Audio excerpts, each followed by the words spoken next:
જ્યાં સાવરકુંડલાના મિત્યાળામાં ફરી ભૂકંપનો આંચકો અનુભવાયો।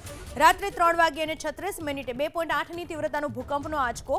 દજડી, સાકરપરા, ખાંભા, ઇંગોરાળામાં ભૂકંપના આંચકા। ભાડ, વાંકિયા સહિતના ગામોમાં ભૂકંપના આંચકાનો અનુભવ થયો। છેલ્લા કેટલાક સમયથી અમરેલી જિલ્લામાં ભૂકંપના સતત આંચકાઓ અનુભવાઈ રહ્યા છે। ફરી એક વખત ભૂકંપનો આંચકો રાત્રે 3:36 અનુભવાયો, જેની તીવ્રતા રિક્ટર સ્કેલ પર 2.8ની માપવામાં આવી છે। દજડી, સાકરપરા, ખાંભા, ઇંગોરાળા, ભાડ, વાંકિયા સહિતના ગામોમાં અનુભવાયો ભૂકંપનો આ આંચકો। રાત્રે 3:36 2.8ની તીવ્રતાનો ભૂકંપનો આંચકો। દજડી, સાકરપરા, ખાંભા, ઇંગોરાળામાં ભૂકંપના આંચકા। ભાડ, વાંકિયા સહિતના ગામોમાં ભૂકંપના આંચકાનો અનુભવ થયો। છેલ્લા કેટલાક સમયથી અમરેલી જિલ્લામાં ભૂકંપના સતત આંચકાઓ અનુભવાઈ રહ્યા છે।